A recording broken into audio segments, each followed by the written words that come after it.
नमस्कार दोस्तों, आज हम एक ऐसे मुद्दे पर बात करने जा रहे हैं जो हमारे समाज के माथे पर एक कलंक है। एक ऐसा अपराध जो किसी भी व्यक्ति के जीवन को हमेशा के लिए तबाह कर देता है। हम बात कर रहे हैं रेप यानी बलात्कार की।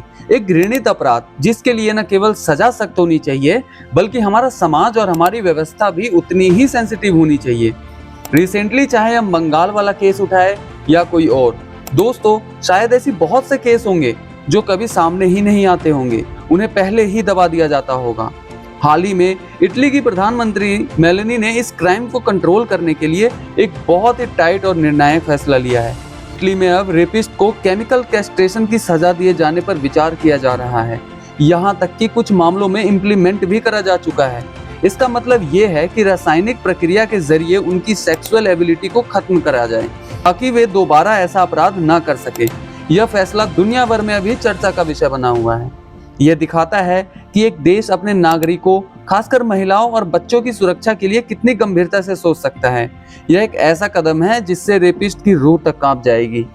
इटली जैसे देशों के फैसलों को देखते हुए केमिकल कैस्ट्रेशन जैसे सख्त ऑप्शन पर भी खुली बहस करनी चाहिए।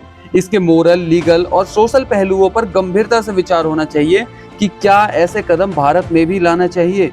एक तरफ जहां दुनिया के कुछ देश ऐसे क्राइम्स पर रोक लगाने के लिए ऐसे कड़े फैसले ले रहे हैं, वहीं हमारे अपने देश की कंडीशन हम सब जानते हैं। यहाँ रेपिस्ट को न केवल आसानी से जमानत मिल जाती है बल्कि कई बार तो उन्हें माला पहनाकर स्वागत तक किया जाता है। यह सिर्फ एक घटना नहीं बल्कि एक पैटर्न है जो हमारी न्याय व्यवस्था और सोशल एथिक्स पर गंभीर सवाल खड़े करते हैं।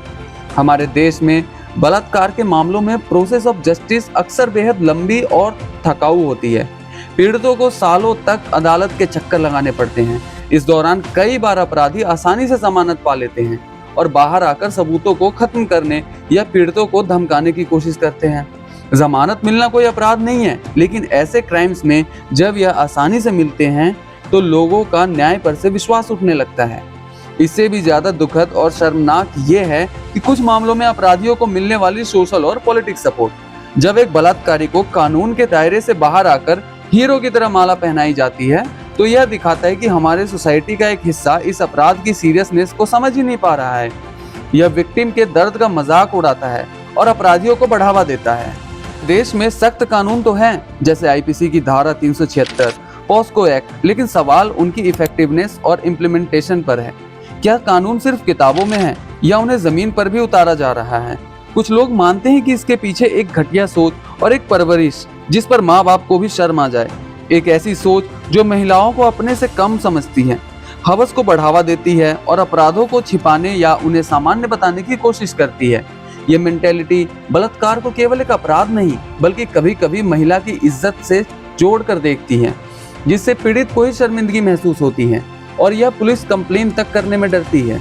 यह मानसिकता महिलाओं को संपत्ति समझने और उनके शरीर पर अधिकार जताने की सोच पैदा करती है, जिससे बलात्कार जैसे अपराधों को बढ़ावा मिलता है। अपराधी प्रभावशाली होते हैं या उन्हें पॉलिटिकल सिक्योरिटी मिलती है तो न्याय का जो प्रोसेस है वो भी प्रभावित होता है।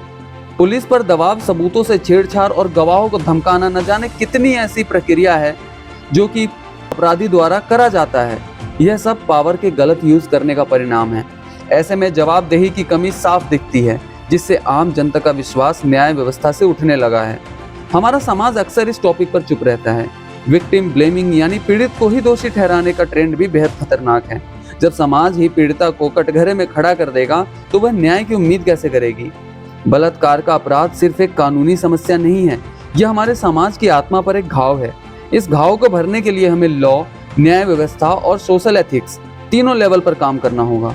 रेपिस्ट को ऐसी सजा देनी होगी जिससे आगे कोई दरिंदा ऐसा करने की भी सोचे तो दर्द उसके शरीर के आर पार हो जाए।